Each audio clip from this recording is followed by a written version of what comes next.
Hello, everyone. Welcome back to the History of Video Game podcast. This is Chris. I'm here with Ben and Wes this afternoon. How's everybody doing? Great. Yeah, doing great. How about you, Chris? Yeah, doing pretty well. Just continuing to live in isolation. Yeah, it feels wrong that you opened this episode for us, but we thought we should switch it up a little bit.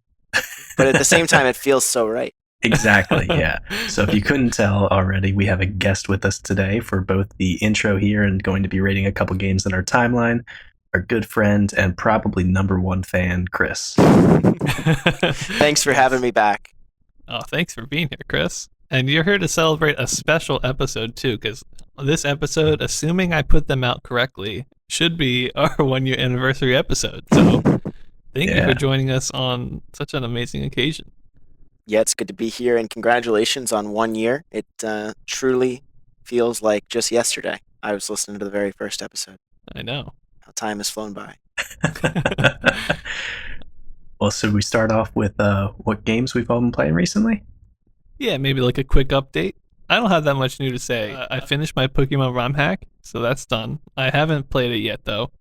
I have downloaded Pokemon Silver, so I'm thinking about finally moving into other generations because I'm kind of like sick of Gen 1, but I also want to test my ROM hack, but that'll be future me. So that's what I've been doing. Yeah, and I just downloaded your ROM hack. Haven't got a chance to play it yet, but confirmed I could get it running on a emulator I already had, so I might be playing through that a bit.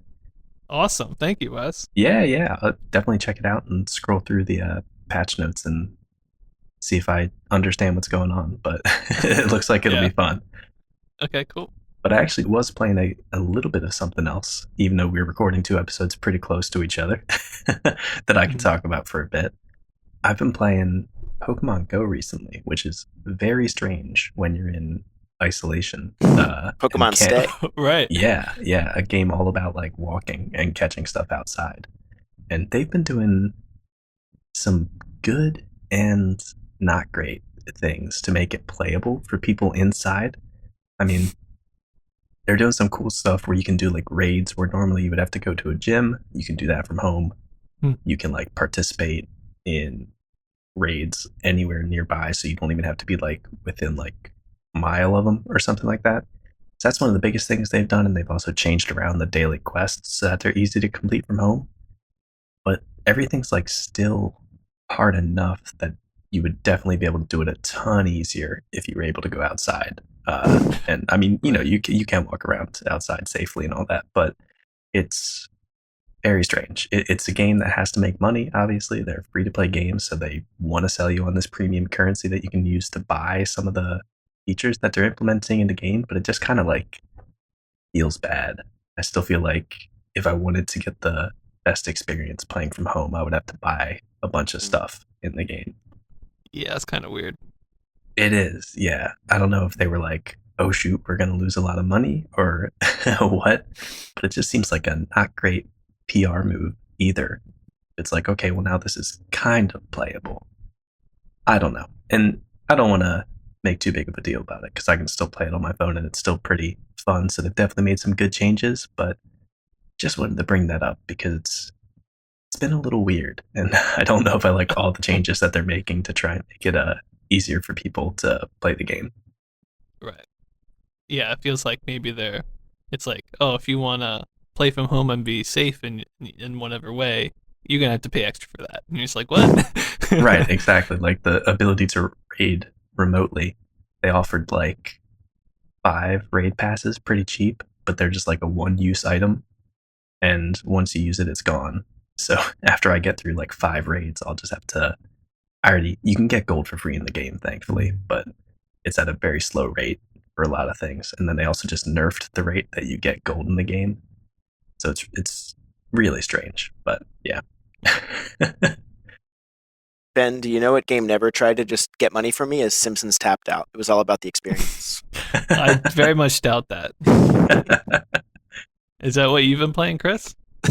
No, not quite. I've been playing pretty much just a 50-50 split of Call of Duty Warzone and Rocket League. I did get banned from the chat in Rocket League this week, which didn't feel great, but now I'll tone it down a little bit in the chat. There you go. Will you though? Yeah, I am probably not, honestly. But the problem is, I don't know what happens after my first ban. It could go really bad after that. Right. Right. So you don't know how much you can kind of like push them before you actually get like your account banned.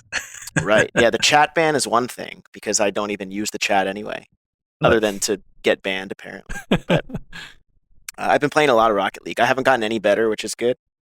But I've Right. been Mhm. playing it a lot with a couple friends from high school who are much, much better than I am, which I think hinders me from getting any better because they make up for all my mistakes. I only play offense, and somehow we win a good amount of games.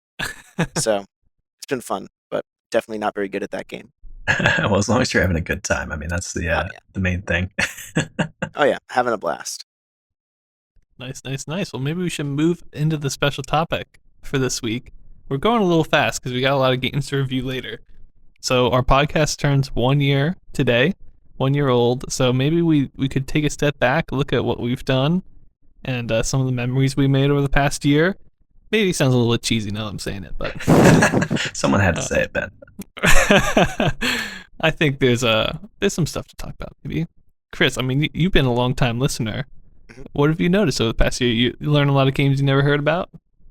Yeah, definitely. I mean, I don't think I've known more than 3 or 4 games prior to you covering Yeah. them in the podcast, which has been awesome. Cool to kind of see how the games have drastically improved in a lot of ways, but then in other ways you're still kind of like, huh, I wonder when this next big step comes in this thing or that thing. Yeah. The one for me I feel like is the sound is still like in most games. I'll talk about it in the game I covered today, but still like leaves a lot to be desired. Mm-hmm. So Yeah. I always find myself wondering like, when is the next breakthrough?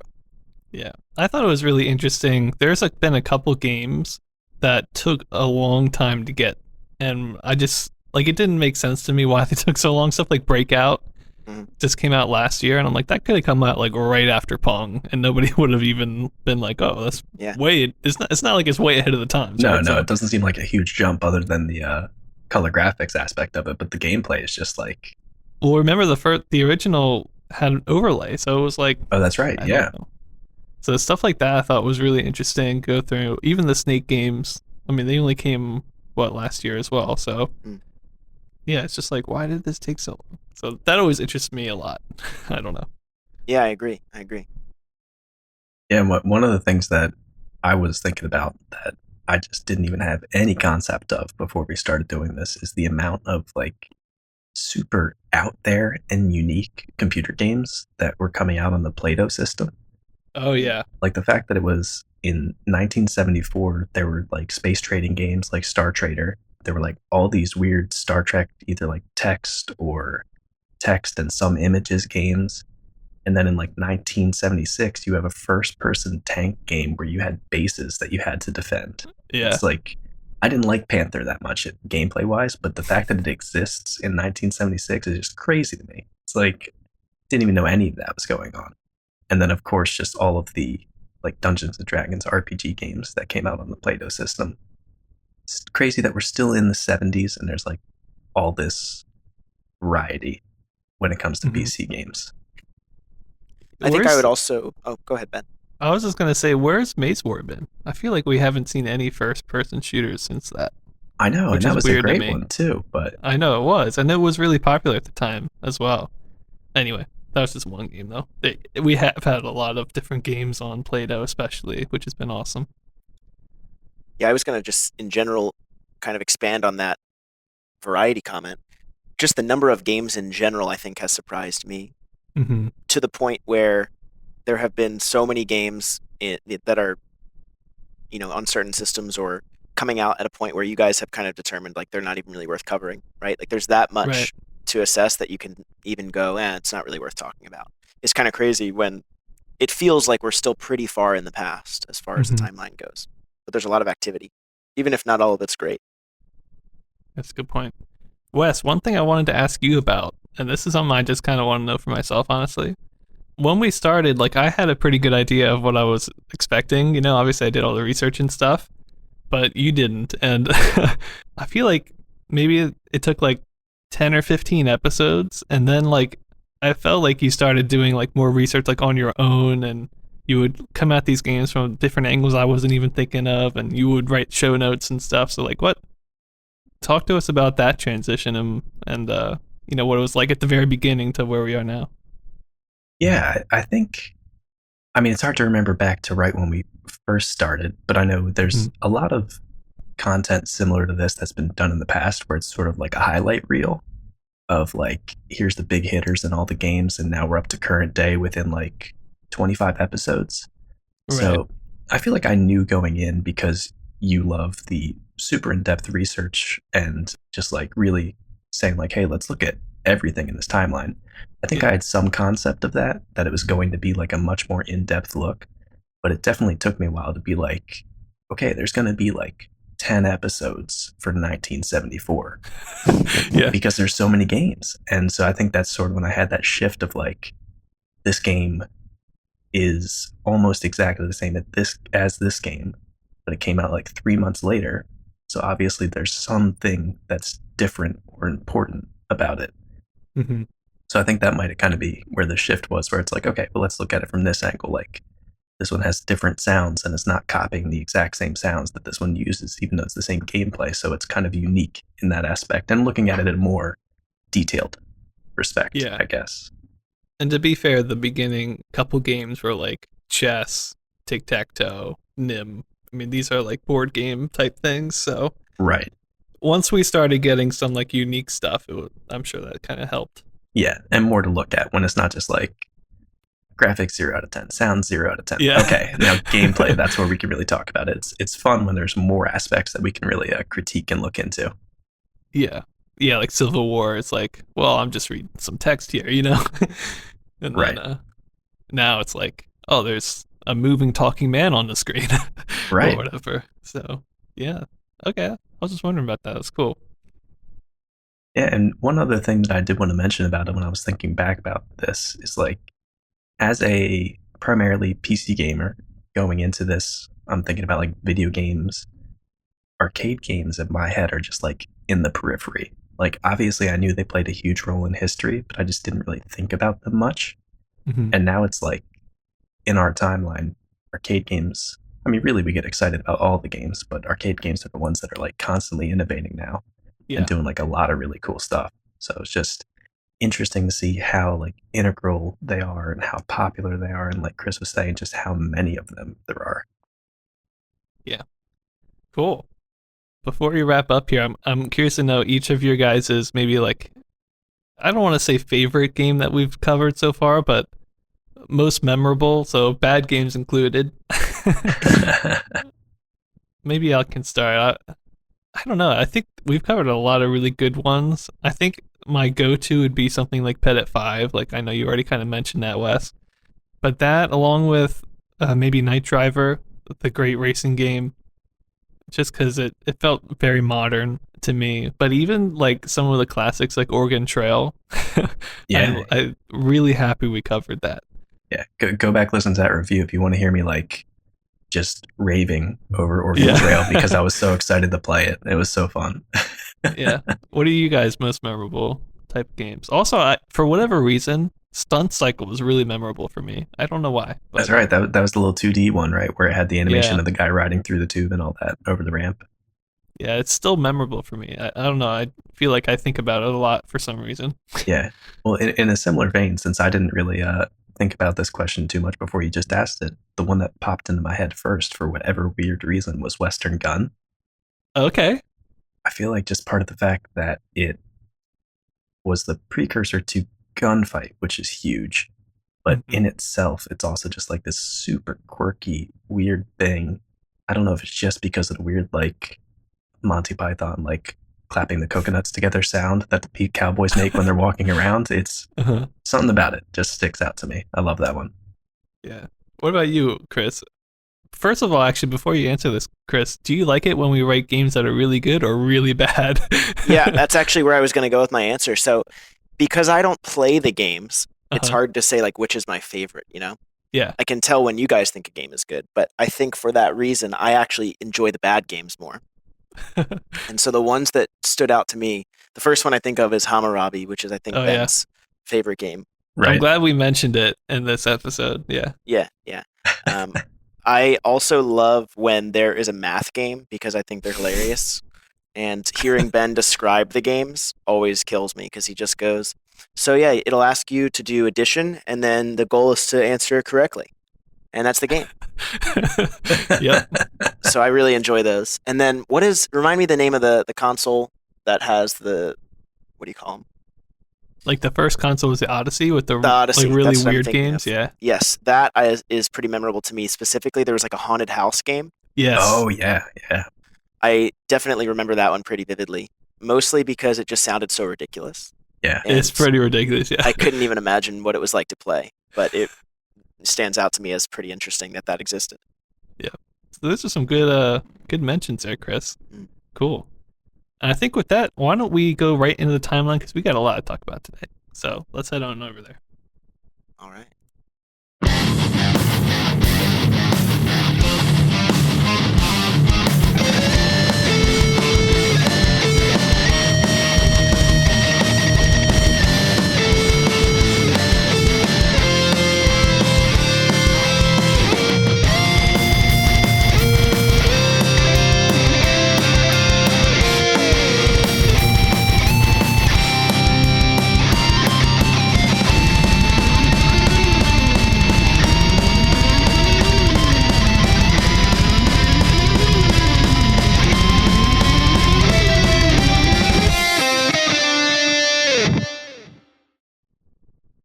Hey everybody, how's it going? And welcome back. We got a lot of games to talk about. Me, Ben, and Chris total have 6 games that we rated. So let's get started with one of the few honorable mentions that we have today. This one's called Bomber by Sega. Came out in April of 77. And it looked like it was a side-scrolling kind of like bomb-dropping sort of game. We don't have too much info on it, but it also seems like it had horizontal scrolling graphics, which Ben and I honestly don't know if we've seen that before or not. Feels unique, but not positive. Mm-hmm. And we're going to keep going and go right into my first game that I rated this time, which is actually a console. It's actually a group of consoles. They all use the 8600 chip. And this is kind of a big deal. It's not as big of a deal as the 8610, which we're going to cover later. But this is kind of like the next gen version of the 8500, which is so popular and literally has hundreds of consoles that use it. This is like General Instruments' like next big push for a new chip, and they really pushed it hard. I mean, they marketed this as like the next generation of the 8500. So it's pretty important. There's quite a lot of consoles. I don't know if I'm going to mention them all, but there's quite a lot of consoles that use this. To get my ratings, I actually went through several consoles because I kind of wanted to see the differences between them. Stuff like color, it kind of depends console to console. And I also didn't want to like rate things poorly because like the controllers weren't detachable in some of them, but some of them they were. You know, it kind of depends on, you know, what the manufacturers want to do since they have some creative input on that. But yeah, so I rated a couple of the main ones I looked at. The Odyssey 4000 uses this chip along with a color chip called the 8615. The Odyssey 4000 by Magnavox, the Telstar Galaxy by Colco. I also looked at some Binatone ones, some Creatronic, and Philips Telespiel models. So there's quite a lot here, but they're all like the same basic games because they're from the same chip, the 8600. And the main thing that the 8600 did differently from the 8500 was it just added more Pong games. And at this point, I'm not really interested in Pong games, you know. We've covered them. That's the next generation, Ben. More Pong. And this is going to be a little harsh considering last episodes we had some really good console games. But so, you know, right off the back, there's nothing crazy here. There's no sprites. It's like, you know, classic Pong paddles and walls, you know. But there are 8 games, and I feel like the new ones they added were somewhat interesting, I thought. Just so you guys get a quick refresher, the 8500 only had 4 Pong games. Those 4 do make a return here. We've got Smash, which is a one-player versus wall. We've got, what was the other wall game? Handball or squash? I forget what it was called in the 8500. Handball, I think. which maybe I miss, like I switched those two names around, but essentially you've got a 1 player versus wall and a 2 player versus wall type game. And then you've got classic Pong, and you have a soccer type game which has 4 paddles on it. So all those make a return. Interestingly enough, some of these consoles use the chip that allows for Odyssey style movement. So some of them, the paddles can move horizontal as well, which is interesting, but some of them, they're fixed as well. And so you have those 4, they come back. They're not interesting at all to me. The 4 new ones, though, I think are somewhat interesting. Probably the most boring one is what they call hockey. And now, how is this any different from soccer? It's not really, but instead of the edges of the screen basically having holes for the goals, there's actually like almost semicircle goals kind of towards the middle of the screen. So the whole playing area is squished a bit, and then you can actually see the edges of the goal, and the ball can go behind the goal too.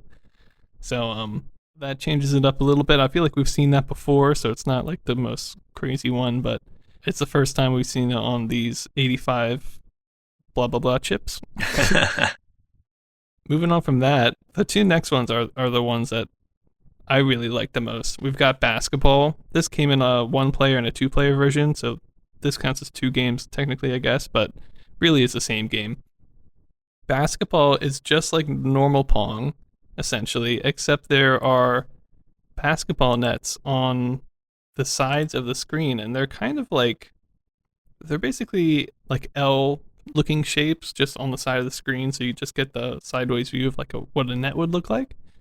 But I think it's actually pretty convincing somehow. I don't know. It feels pretty good to play, and only getting a score when the ball actually goes up and then falls into the net is really pretty nice, I think. I don't know. It's still Pong, and I feel like maybe we've even seen basketball before, but with it looking so clear, which is kind of the hallmark of these 8500 chips, with it in color, I think it's a pretty good addition that didn't probably take that much work for them to add. So I like it. It's better than like Hole in the Wall, so I'll take it. And then the last game is the most unique and interesting, and it's called Foosball. Again, some of these consoles call each of these games their own thing, but I think the one that comes up most often is Foosball, and it's really weird. Imagine like Hole in the Wall, except there's like 3 holes in that wall, so you can move the wall up and down. So the holes, the 3 or 4 of them or whatever, will move up and down, and then you've got like, I want to say 3 walls going across the screen. So there's 6 walls in total, and 3 are controlled by you, 3 are controlled by the opponent, and it does kind of feel like foosball because of that. So, you know, if you can, maybe it's hard to imagine. Right, but it's basically like you're catching the ball instead of hitting the ball, almost. Or are you trying to, that's, seems a little weird. It's kind of hard to like describe it maybe, but imagine like a normal foosball table. It kind of plays like that, except the foosball, you know, soccer men are like really wide. So gotcha. Okay. Yeah, they fill up like a good portion of their respective row, if that makes sense. It would be like there's like triple dudes on each, you know, wherever a normal single guy would be. I don't know. So it plays pretty much like foosball, honestly, except instead of being able to control them all individually, you control your whole side. Like, if you can imagine, like, taking your whole arm and controlling, like, all of those flippers with your one arm. Right. It's kind of like that. And then, you know, you don't really, like, hit the ball forward or backwards like you would in foosball. It just bounces off the wall and will keeps bouncing forever because there's no, you know, physics are slowing down by itself. So you're just kind of trying to lead it through your opponent's like wall of defenses and then trying to make it not go past yours. So it's a pretty interesting one. It looks visually really interesting. I mean, it looks completely different from every other game because it almost looks like there's 30 paddles on the screen or something.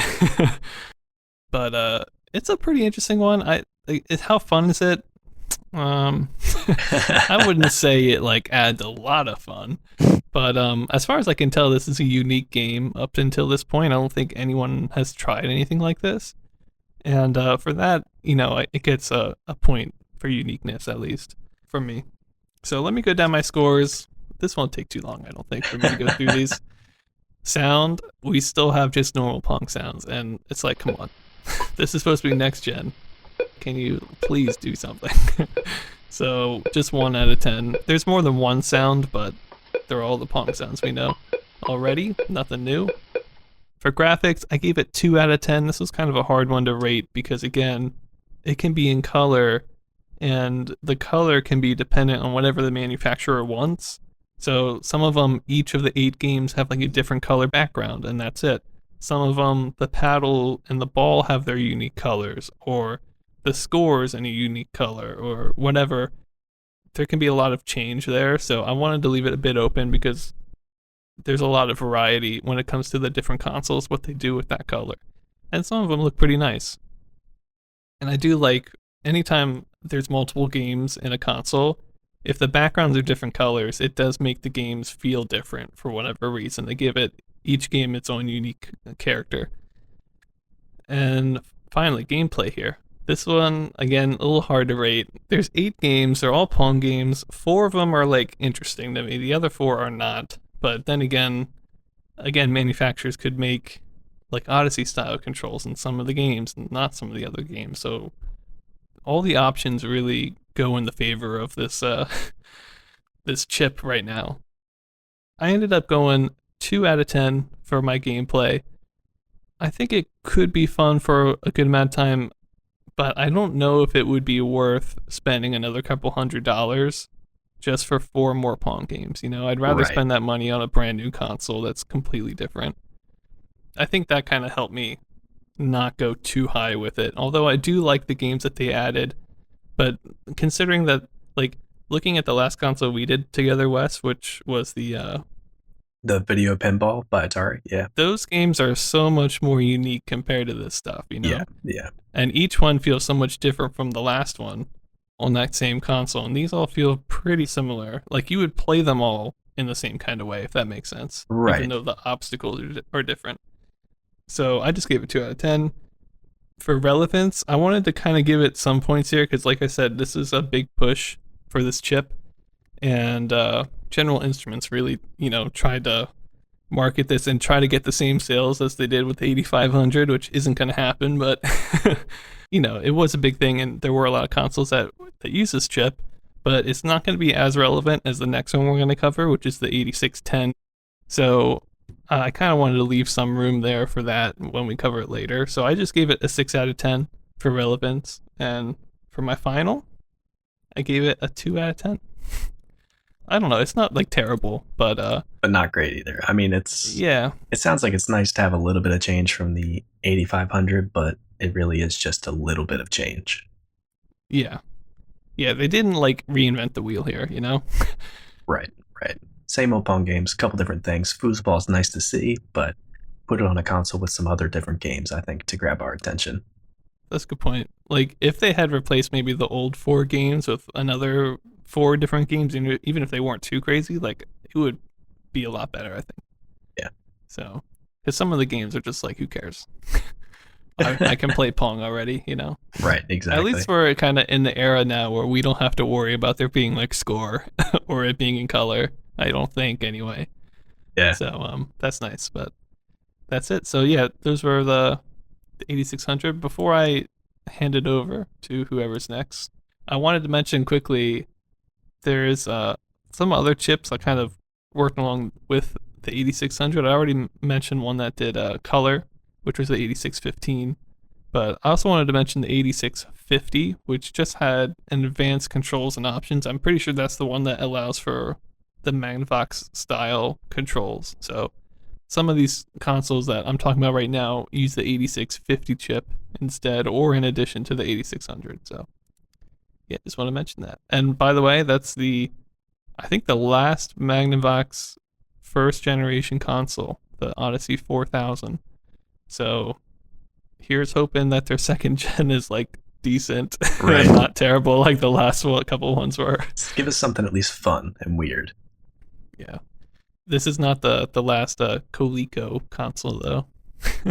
of this year. We'll talk about them later as well. So let's move on from that. All right. Chris, do you want to get us started on the first game that you got to take a look at? Yeah, sounds good. So the first game that I reviewed is Hustle from Gremlin Sega. This is their follow-up to Commotion, or Co-Motion, depending on who you ask. And again, for a reminder, this series of games is like an early version of Snake, or that type of game. Mhm. So Hustle, I really liked the flyer. I like reading these flyers, I think, more than anything else that I do when I do my reviews because they're hilarious. If you played this game, which is it was a good time. It was a fun game. But if you read the Uh-huh. flyer and then you played the game or vice versa, you couldn't believe, I don't think, that you played the right game. Because according to the flyer, this is a fascinating new video game of fast action, strategy, and surprise. Oh. And I wouldn't even describe a new version of Snake that way, but that's how they chose to describe Hustle. So there's a 1 and a 2 player mode here, which is pretty cool. Essentially, the game is about maneuvering into these arrow pieces, which are really like score pieces, and they pop up randomly across the screen. And essentially, every time you eat one of these, your score would go up.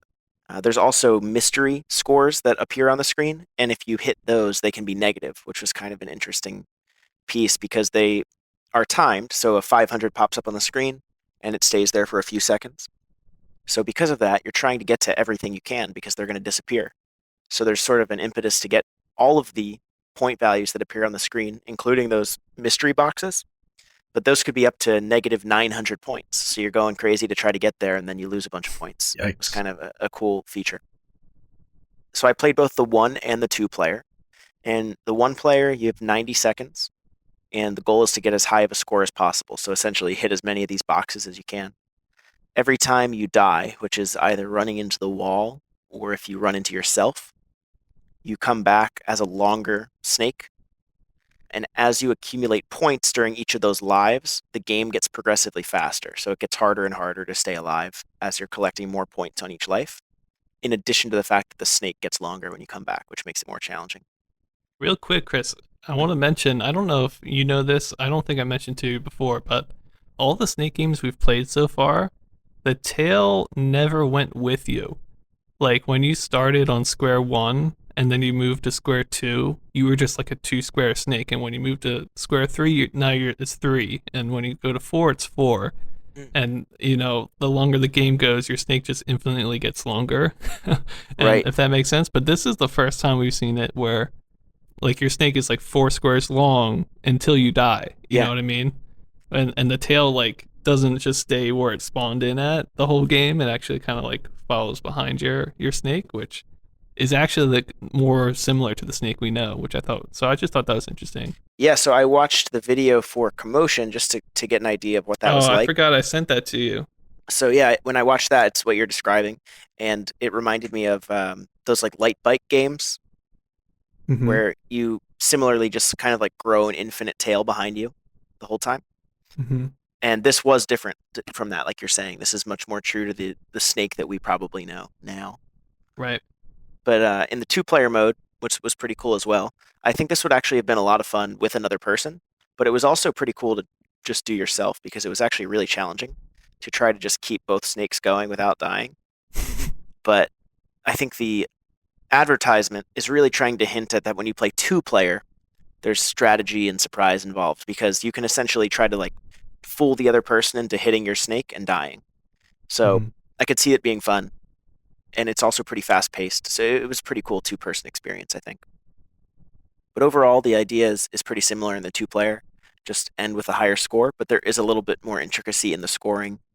If one person runs into their own tail, it actually gives points to the other team. So there's kind of some little intricacies in the 2 person that were pretty Mhm. interesting. So overall, I thought it was a pretty fun game. I like Snake in general as just like a little mini game. I remember having a version of Snake on like the first cell phone I had, and Right. I loved playing that. Like it's so basic, but it's a fun game. This is just a little bit different than that version. The ways that I kind of noticed were that you had to die in order for your stake to get longer, which we just talked about being different from the previous game. But in the more modern Snake, your snake grows every time you hit a new piece, right? Like Mhm. as you eat. So in this one, it was really only when you died that it got bigger, but you do move faster progressively, which I don't really remember as a mechanic of more modern Snake. I felt like you just got longer, which made it more challenging, Right. but I don't remember a change in speed. Hmm. Maybe there is one, but I don't recall. So definitely was cool to play. I'll get into my ratings a little bit. I said for gameplay, a 3.5 out of 10. Oh man. I thought it was a lot of fun. It definitely seemed like a big improvement on Commotion, Hmm. and I think it would have been a lot of fun as a two-person game, which I couldn't really experience, but I could just tell that I would have had fun with it. I think I do prefer like the modern Snake gameplay to this one, but this is I think a jump in the right direction. Graphics, I gave a 2 out of 10. It's just neon green on a black background. I also think that it's interesting that they're not trying to make it snake. It's not a snake. It's just like an arrow and a line. There's Yeah. no attempt at like marketing this as being anything other than like guide your arrow into a box, Right. Yeah. which to me is really weird. It's so easy to just pretend it's something, but they didn't do that. Right. Sound, I gave a point 0.5 out of 10. The Oh, reason did being, not like it.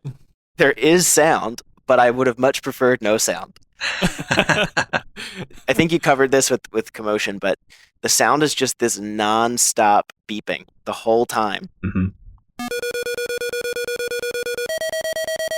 It adds nothing for me. It just every time you change direction, it's just a different tone, and it just beep beep beep beep beep the whole time. And in the two-player, you guys talked about how there's sort of this like musical aspect because each snake is making like slightly different noises, and Mhm. you kind of hear them both at the same time. But yeah, I found it annoying. It was like driving me nuts. Yeah, well, on our games, it didn't speed up. I think that might compound it a bit, Yeah, maybe. yeah. The longer you were alive, just faster and faster beeping.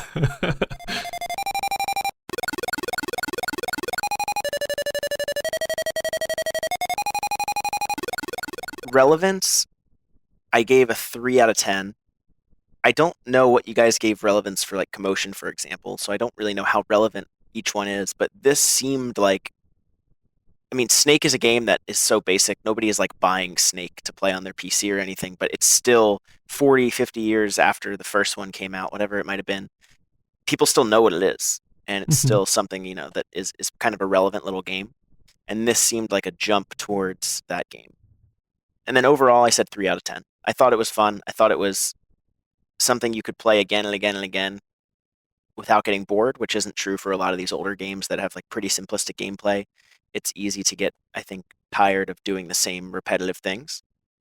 But this is like kind of a mindless game where I think you could just kind of have that replayability. It's crazy to me how many features of like when I think of classic Snake are in this compared to Commotion. Like, I mean, really, it's just the increasing in size and then like the sort of the way that the scoring works. That's pretty cool. It's neat that it's in this. Yeah. Yeah, that was something that jumped out to me after watching Commotion. Just kind of not even the same game, even though they're obviously very similar. Right. This is a much different approach to it. I feel like they wanted to make a one-player version of it, and that's where the score came in, I think. But adding the score adds so much. Hmm. I think even in the two-player, like in co-motion, the optimal strategy was almost like split the screen in the middle and then just like try to double back your snake as many times as you can Right. and hope Right. that your opponent messes up. But if both you and your opponent have to move towards the same point on the screen, which is where the score is, Mhm. I feel like there's a lot more chance for like crazy stuff to happen. Yeah, agreed. Was the scoring in the one player and the two player mode? The as far as like scores you could pick up? Yeah, Oh, that's awesome. same Yeah. same gameplay essentially. Mhm. One thing I'll point out that I missed from the flyer is that it wants you to know that the speed, sound, and surprises, quote, build to a frenzy that leaves the players panting for more. Oh, there's Yeah, there's always some choice words in those yeah. flyers. And It's I felt that way for sure. They nailed it. That's exactly how it was playing this game. nice. Yeah, so just a few other honorable mentions. There is Hustle from UPL, Hustle from Taito, and Bump from Video Games that all came out in '77, essentially clones of Hustle by Gremlin. So nothing to review there, but just a note. And that's gonna actually move me back in before Wes even gets in here. I'm gonna I say know, yeah. I'm not even in this episode. You've been replaced. I'm gonna cover my second game I rated today.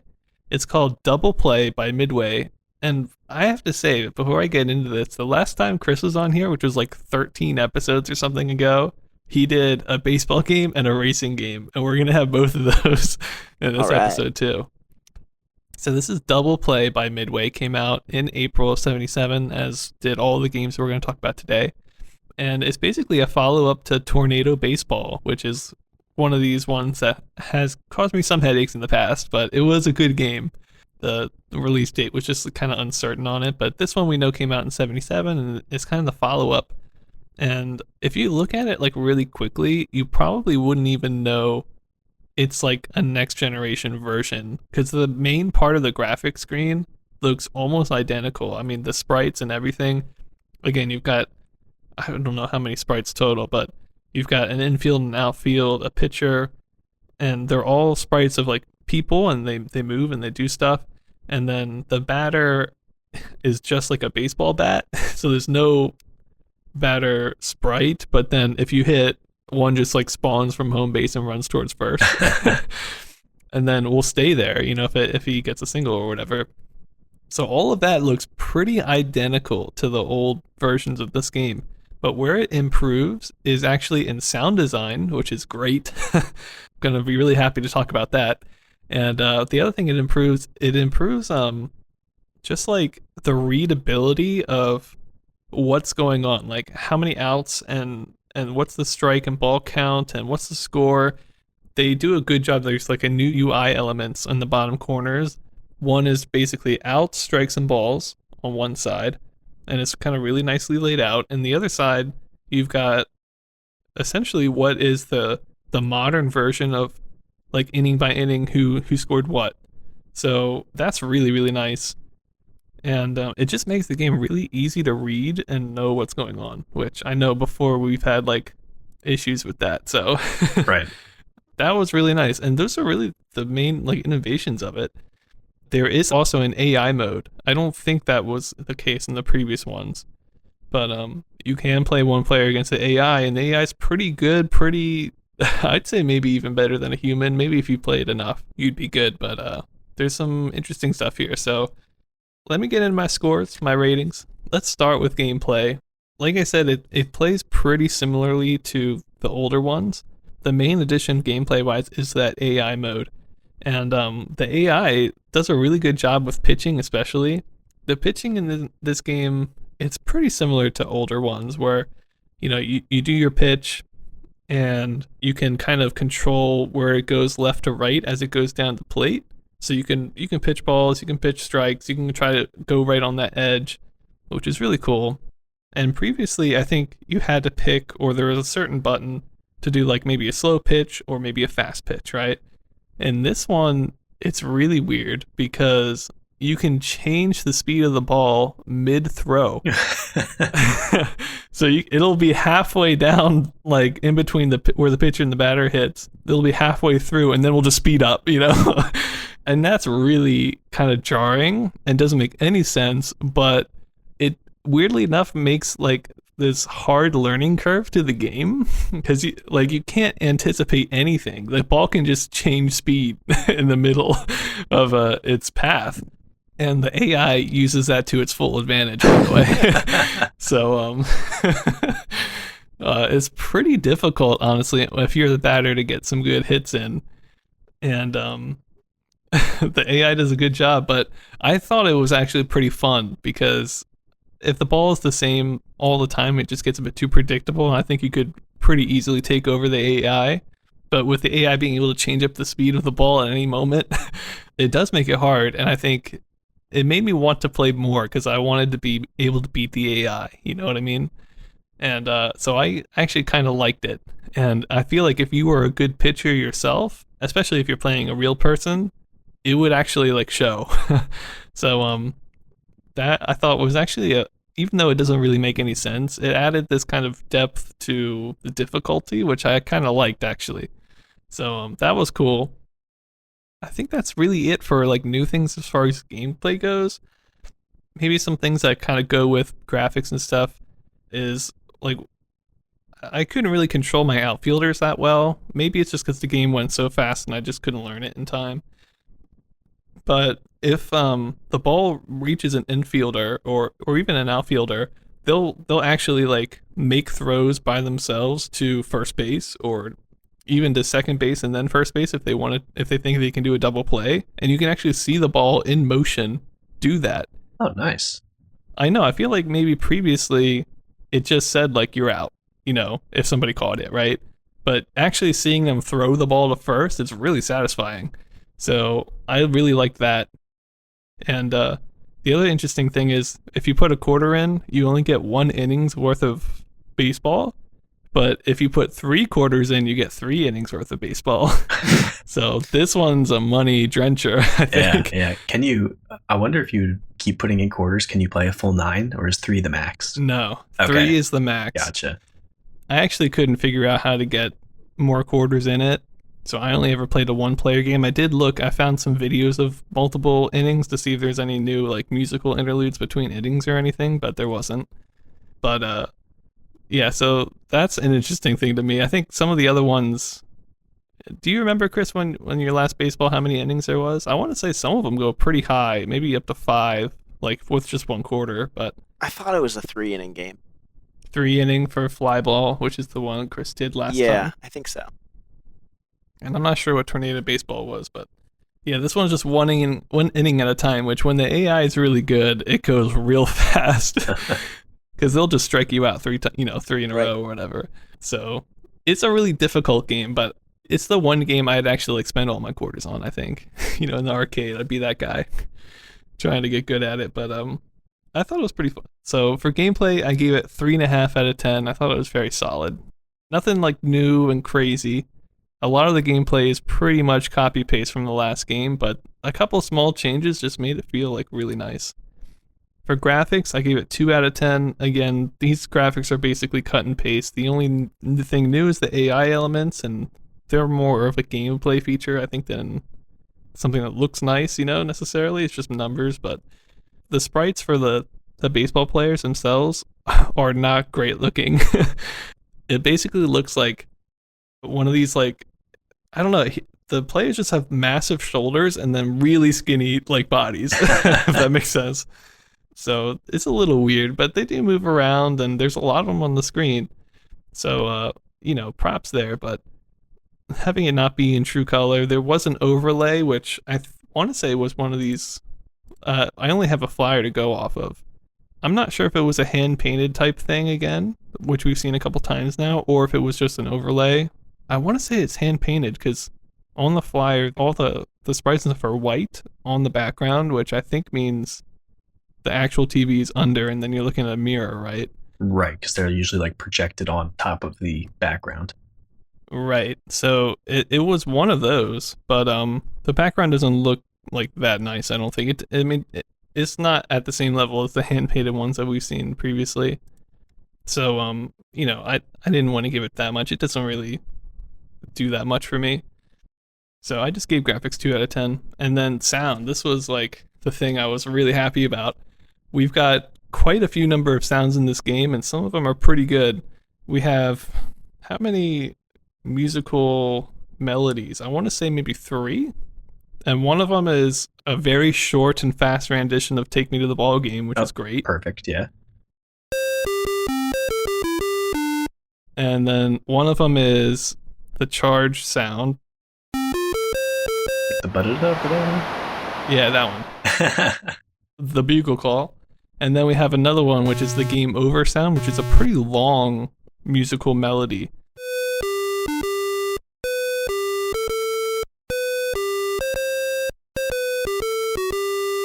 So having 3 melodies in, again, there's no harmony here, there's no chords or anything, but 3 melodies, that's like pretty good for this time period, I think. And on top of that, you also had a cheering noise, which, to be fair, wasn't the best cheering noise I've ever heard.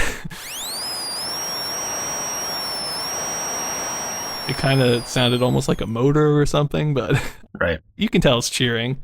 And you also had a kind of like a whistle sound or a slide whistle type sound, which is, what would play if you got a hit, if you got a home run. Those sounds would play longer, all so that they would play all the way till your guy went around all four bases, which is cool.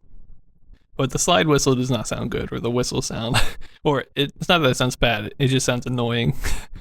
And then the cheering, I don't mind at all. I think it's nice. But having the musical melodies there, I'm a big fan of that. So I gave it a solid 4 out of 10 for sound for me. I think this is up there with some of my best sounding games I've ever rated on the podcast. So Nice. yeah, 4 out of 10 there. For relevance, real quickly, I gave it a 7. I think it's pretty relevant just because it's by Midway, right? They're a company that's been pushing these baseball arcade games, and it's like I feel like we've already seen the influence these games have because there was a computer game that felt like it took a lot from this. So these are, I want to say, fairly relevant, and I'm glad Midway is still pushing sports games because we don't really see any other sports games like this other than baseball and other than by this company. So for the whole genre of sports gaming, I think they're one of the leaders of it. So I think they're doing a good job. I don't know if this one's particularly relevant compared to some of the other ones that they've done, but I like that they're making improvements, and especially the UI and the sound elements. That's something all the future games are going to need and or should take from this. So yeah, double play by Midway, a very good one. My total for this one is a 3 out of 10. It's a good game. Solid. I had fun. Yeah. I mean, that's a good sign. We can't say that for every game that we play. Yeah. Yeah, it felt like a more polished game. And that's something we really don't say. Right. So and that's because it's, I want to say, maybe their third attempt at it, or third or fourth attempt at doing it, and they're making slight changes, but I definitely feel like it's getting better every game that they do. So yeah. Nice. And that's it for me for today. No. He's out of here. And finally, I get to talk about something. So let's talk about the first game that I got to rate today, and that is Fisco 400, aka Cisco 400 by Taito. I always love a Taito game, so I'm excited to get into this. Real quick, talking about the cabinet itself for this, because it's pretty sweet. It's kind of like a cocktail table game, so like the screen's flat and you're looking down on it, except on either end of it, there's 2 steering wheels, so it's a 4-player racing game, and you're sort of like looking across at each other. And then there's actually like these bars and this like weird canopy thing on top of it, which has this upside down dome that says Fisco 400 right on the front, and I think it might also light up. So it's pretty sweet. It would definitely stand out at an arcade, I feel like. It's this huge thing, a 4-player racing game. And so for the gameplay for this, it's pretty much like a Grand Track 10 style racing game. You got a top-down view of the whole course. You got these tiny little cars and they're zipping around the course. Whoever does the most laps within a certain amount of time wins. This one was 1 to 4 players. There were AI that could play for any of the missing players, so it was always a 4-player race. There may have been oil slicks. We saw something about somebody who was restoring one of these who said they were trying to get oil slicks working, but I couldn't see any in the videos that we watched, so may have been a gameplay element, not too sure about it. The track also changes every now and then, not every lap, but it seems like on a certain time based on how much time has passed in the game. Okay. And it's sort of just like one wall will like jut out more, or the curves will be sharper, or something like that. So there's slight differences that happen throughout the race. Like with all these kind of racing games, you slow down if you hit the borders or other players. And like I mentioned, the player who does the most lap when time runs out wins. But for this to talk about all the features about it and what makes this a cool Grand Track 10 style game, I just wanted to talk through my ratings and why I gave it those ratings. So starting out with graphics, I gave it a 3.5 out of 10. Fisco 400 has like super cool color graphics. The background is black and boring, but the track itself is like a series of dots to sort of denote the outside of the track and the inside and all the barriers. And they have like this spectrum going across the dots that's like green to orange to yellow. color on the back of them, which is really nice. When I first saw it, I thought it was changing the whole entire time you played it, but it turns out that was just the refresh rate on the screen that made it look like it was a pulsing color. But still, even as a static color, it is pretty cool because it has this nice, like, smooth spectrum. Like, I feel like a lot of the color things we've seen, other than Super Pong, it's not like a smooth spectrum of color. It's just like red, okay, now green. There's no Right. in between shades. So I thought that was really nice, even if it's just this sort of background element that the dots have those different colors. And I didn't really find it distracting either. I thought it was just cool. It made it pop. The dots themselves could have been a little closer. Like, they're supposed to be the whole outside of the track, but there's a lot of black space in between them. So it's just kind of this weird, like, empty feel to it. But other than that, the cars themselves, the shapes are pretty standard, but they're all different colors. I think it's teal, purple, green, and yellow, or some similar colors like that. And each player in front of their wheel on the screen, they have a score that's the same color as their car. So it's really easy to see which car you have and what your score is, which I really liked. There's a little explosion sprite that shows up whenever you crash, which is cool. And then there's this weird but kind of cool multicolored bar that represents the timer. There's no time on the screen, which is a little strange, but it's sort of just like different colored blocks all in a line that'll slowly disappear to show you that time's going down. So that was an interesting element. And then one of the coolest visuals of this is that there's a guy holding up a flag that's on the screen right before the race starts, and then there's actually a 3, 2, 1 countdown before the race starts. Oh yeah. Yeah, I feel like for whatever reason, we may have seen it in some racing games, but it seems so like new. So I don't know if we have seen just like the traditional 3, 2, 1 countdown in a lot of racing games before. I don't think visually like that. Anyway. Right, yeah, maybe like an audio cue or something, but it's really nice. And he starts out, he's holding the flag up. He's static, so there's no animation on him, but he's just red. And then when it hits 0, it shows a different image of him with his flag down, and he's in green. So super cool. I thought it was great. It really makes it just that little extra bit to be like, okay, the race is starting. Give you a little bit of anticipation. Yeah. For sounds for this, I gave it a 2 out of 10. There's nothing really like out of the ordinary or super exciting, but it's all the sounds you would kind of hope for in this type of game. And they're all done pretty well. It's a nice idling sound. There's a high-pitched engine sound that makes it sound like you're going fast. And there's some pretty good crash noises. And it also sounds like they all have different pitched versions so that they can kind of be layered.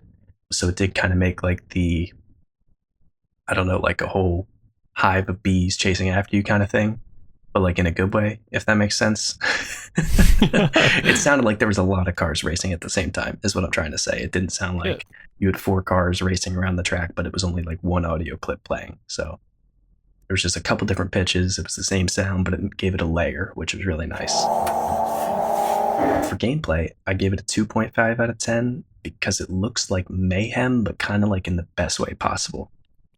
It's like a little RC car racing super fast. It looks like it might not control great, but that's kind of part of the fun. Like you kind of really whip the wheel around the corners. And it helps, of course, that the people who I got to watch play this were having a great time playing it too. So it looks like it controls fairly well, and I do appreciate that there's like these variations in the track to make it different every time. But since the variations kind of happen periodically, you can just run straight into a wall that appeared out of nowhere. And that actually happened when I was watching people play this. Because it might be like based on how many laps the person in first does or something, but you know, like a wall would just spawn in front of them and you crash. And then the same thing, it looks like also if a wall like is disappearing as you run through it, it like registers as being disappeared even though you can still see it on the screen. So there's some weird stuff there, which is why I'm not saying like the gameplay's super fantastic in this. It's nice that there's those variations, but they also kind of hurt you sometimes. And there were also some times where the cars looked like they did some pretty weird things if you hit each other, like ricochet and then just went like off the screen and then spawned back at the start line. So some strangeness there, but overall, it looks like the gameplay was pretty fun. For relevance, I gave it a 5 out of 10. I don't really know if this game will influence other racing games, but I think just like the small additions of the guy holding a flag at the beginning and the countdown are super great. It really adds a lot for racing games to make it feel so much more like a race than just like, okay, you're going, you're in it, and there's no lead up to getting the race started. I also think the color graphics and the way that they did it are really good in this. Even though the rainbow effect is a little bit like strange, it feels a lot better than a lot of the other color we've been seeing in other arcade games. So I really appreciate that, and I think it's relevant in that sense. So overall, I gave it a 3 out of 10. It's visually impressive and it's a fun, like grand track type racing game. The changing tracks are kind of a double edged sword, but it has good sound, vibrant display, and it looks like it's a lot of fun. And I think it kind of says something. It's funny you brought this up earlier in the episode, Ben, but I didn't even have to think about the fact that like the scoring and the timer are good in this to find a reason to rate it like positively. Yeah. Because they're good in this, but it's just like, okay, they're good in this. I don't have to worry about it. Like, yeah, so that says something about it too. It's just a real like competent and put together game. It looks like. Yeah. Which hopefully going forward we're gonna get more and more of, and Right, right. not have to worry about that anymore. The next thing we'll be saying is like, hey, we don't have to tell you guys, hey, this game is actually competent. Yeah. But that's all I have for that.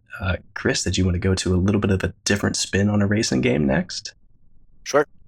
So I've got Road Champion, also by Taito. This is sort of the next step in the motocross Fonz game line. So I didn't play this one. There was no emulation, but did watch a few videos of the gameplay here. So this is kind of your style of racing game where you're going straight up the track the whole time, just kind of driving straight up the screen. So Mhm. you've got your car on the road, and then there are a handful of other cars on the road as well. And you kind of whip around the turns as they're coming, and it's pretty fast pace.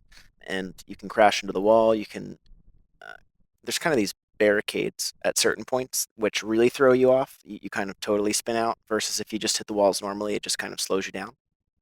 But ultimately, it's kind of like a crash, and you kind of spawn back at the beginning type of thing. Kind of a weird feature was that you never actually fell very far behind the other cars. If you crashed, they all sort of just like stopped and waited for you to start back up. So you were always in the race, seemingly. Mhm. And ultimately, if you got a certain point total, you would continue to get kind of like a bonus round, and eventually you could get to a finish line. Ultimately, I don't really like this style of racing game. I remember playing these as a kid on like mostly on like handhelds. I feel I would have something like this, and I don't like that you can't really see where you're going, which I guess Mhm. is more reflective of like actual driving. You can't necessarily just see the track as you're driving, but it just feels like very reactive as you're kind of immediately having to make a turn because you now see that the screen is turning, if that makes sense.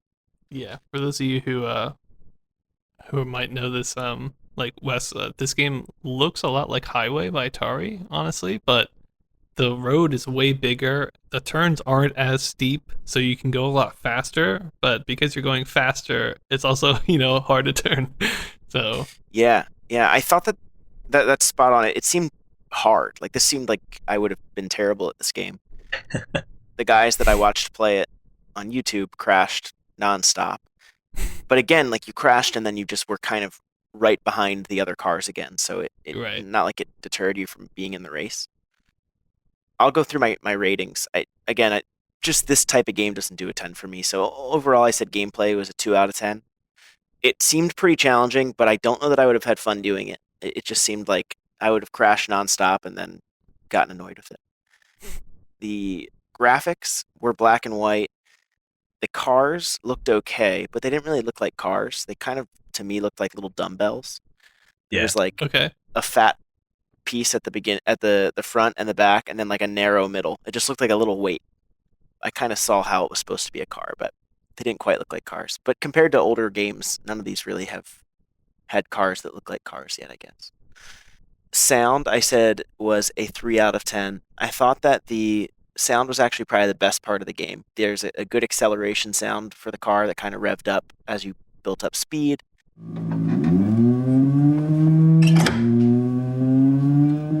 There was a little tone that would play if you won the race, and there was also decent sounds for when you crashed.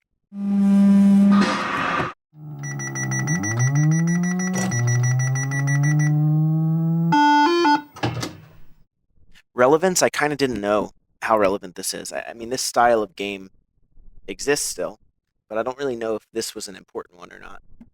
So I just said it was a 3 out of 10. Clearly, the game type still is relevant, so I'm not sure if this one had a big impact or not, but that's where I went with it. Mm-hmm.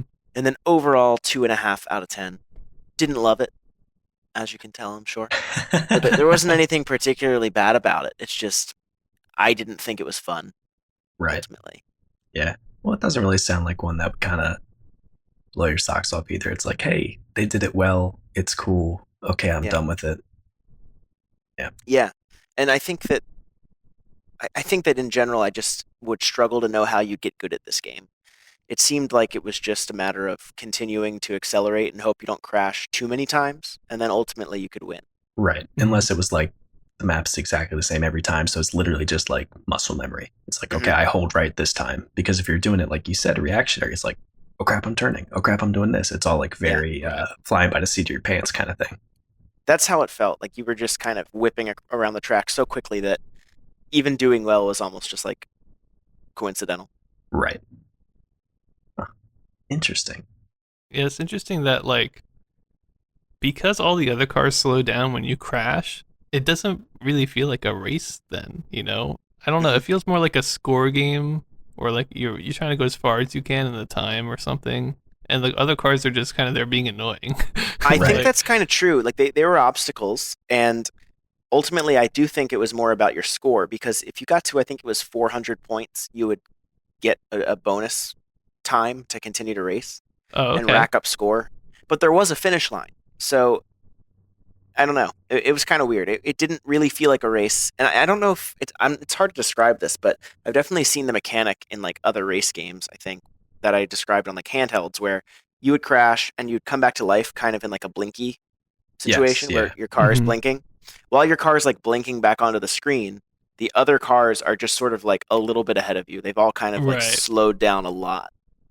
And then once you're fully back, you're basically caught up. So yeah, it wasn't quite a race in that way. Mm-hmm. But anyway, there were a few clones of Road Champion that also came out. There was Road Champion from Model Racing and Road Champion from Williams Electronics in 1977 as well, but just an honorable mention there. Yep.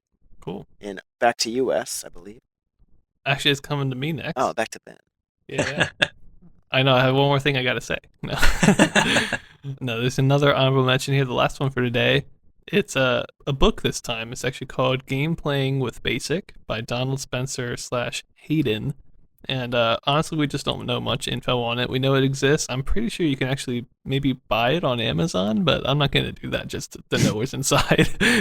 Do you have any information on what it means to have a / in your last name?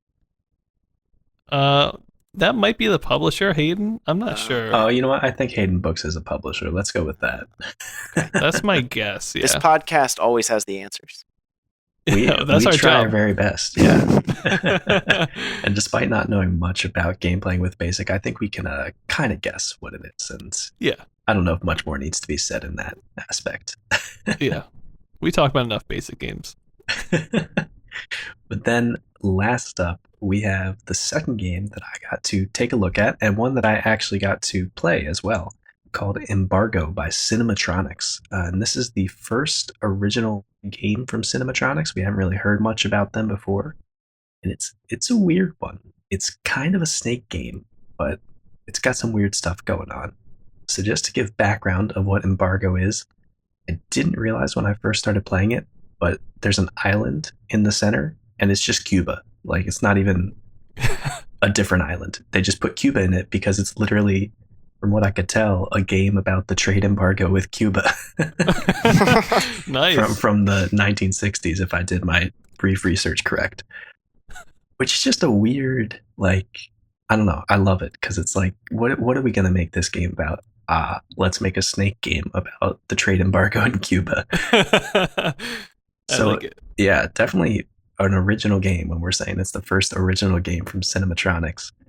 Getting into the gameplay, it's very similar to Commotion. There's 4 players or AI players that leave trails behind them as they move, except the theming for this is that you're sort of like battleships and you're just laying mines everywhere that you go behind you. And there was an option to, out of every 12 mines, you could apparently choose not to place 2 mines. I never figured out how to do that in the emulation, but it is an interesting thing if that was a feature of this, because it's sort of, you're not creating the Solid Snake trail, not Solid Snake, as in Metal Gear Solid. Never mind, getting distracted. But you're not creating a solid trail behind you. You can make gaps in it to sort of give yourself an out, I guess, to loop back around. And another thing, which I didn't realize how weird it was in a Snake game until I saw it in this, is that you can move diagonally, which really just Oh kind of wow. throws a wrench in everything. Like the lines just sort of go all over the place and don't make a lot of sense. All players in this get a point when someone dies, and you keep playing until there's one player left, which I'm pretty sure was the same as the commotion scoring system. And then best of the 3 rounds wins. And it also seemed to have this weird thing, which I think we've seen in previous games like this, where the game runs faster the less players are in the game. So if 2 players is when it's at the fastest state. Bit of a weird thing, but just an extra gameplay element in there. So getting into my ratings for this one, for graphics, I gave it a 1.5 out of 10. It's all black and white, which really hurts this. It's an arcade cabinet. I've just been playing color cabinets, and I'm like, I need something different.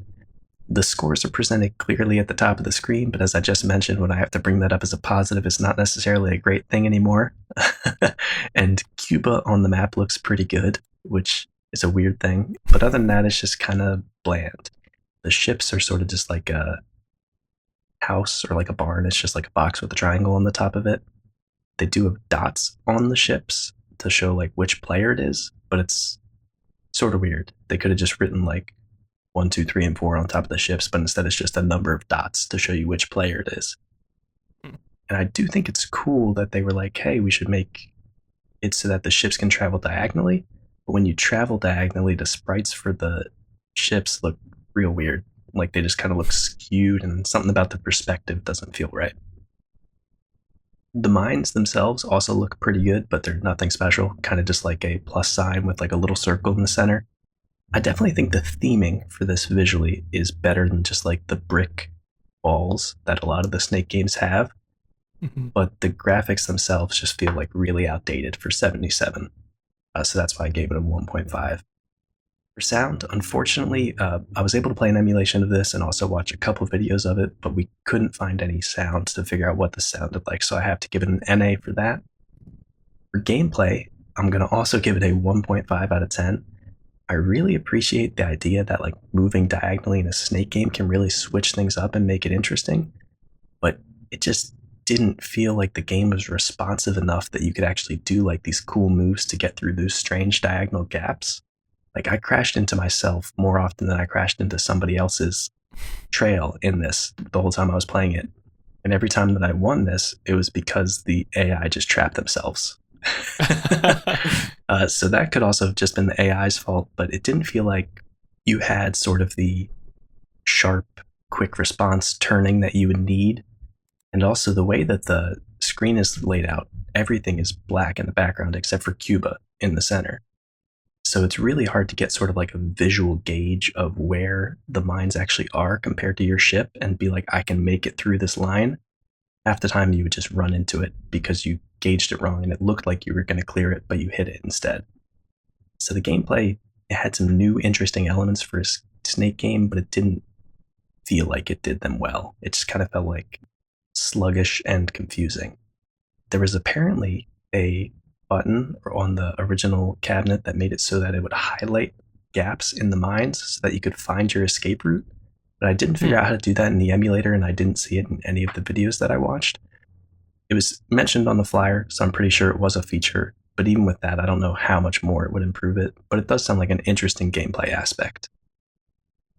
For relevance, I gave it a 3 out of 10. I think moving diagonally in Snake games might pop up more, but when you think of like Snake games that we still play online today, you only move in 4 directions. So it's a cool and innovative way to play this type of game, but it doesn't seem like it really sticks around. And I don't imagine that this trade embargo with Cuba game is really going to be influencing a ton of other games in the future. Overall, I gave it a 1.5 out of 10. It's got some quirky and cool theming for this type of game. but the gameplay and the graphics just really didn't deliver for me. Feels like it could have been a 90 or a 75 game, and I would have been like, okay, yeah, this is fun. But coming out in 77 is just kind of gameplay's not there and not really visually interesting enough, other than the strange theming that it had. Which I do like. It's just really out there and weird, but it didn't live up to that with the gameplay. Yeah. It kind of reminds me of like something Meadows games would do, the theming. Of course, Meadows games would the gameplay would be better, but I think Right. it's got that weird kind of out of left field kind of vibe to it. It definitely does. And another thing I forgot to mention is like, so it's just Cuba, which actually kind of looks like Cuba, which is weird because the fidelity for everything else isn't there. But then Right. there's this giant gap in the middle. Like it's just split into two islands because they wanted to illustrate like a canal that the ships could go through between the island, but it just looks really strange.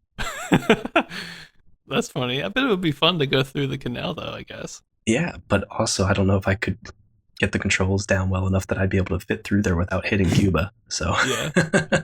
Also, like, why would you like take the extra risk if you could just go around? Right. It doesn't seem like you're really going to bait anybody in there and trap them any better than if you just like try to survive. Right. I wanted to know if you just used the word fidelity a moment ago, Wes. I did. Yeah. Do you think I used it right? No, I don't know if you did or not, but I was going to question if that was an intentional reference to the fact that this is a Cuban game. Oh, jeez. Oh, wow. Incredible pun, if so. Mr. Fidelity Castro himself. Yeah. Yeah, if it was not intentional, just roll with it. Because what a pun. That's why we get you on here. Yeah. You pretend like it is. And yeah, that's Embargo by Cinematronics and our last game for today. Yeah, so I hope you guys enjoyed our extra long episode today. I mean, it's our 1 year anniversary, so it had to be special, and getting Chris on here is always special. So thank you, Chris, first of all, for joining us. Yeah, It's of course. awesome to have you. Thank you, guys. Yeah, of course. And just a quick recap. Obviously, we turned 1 year today, which is great. I did some 8600 stuff, so consoles are moving forward. We did a bunch of arcade stuff, new baseball games, new racing games, new snake games. And that's a lot better than new Pong games, which is what we've done the past year. So I'm pretty happy. Wes, why don't you close us out? Yeah, sure. So make sure to check us out on Twitter. Send us an email if you have any questions. And also check out our website because we got tons of information on there. And you can see the genesis of when we were first born. And now we are 1 year old. That was a little weird, Wes. Yeah, I tried to make it as weird as I possibly could. I hope you all feel uncomfortable. And yeah, that's all I got. All right, we'll see you next time. See you guys next time.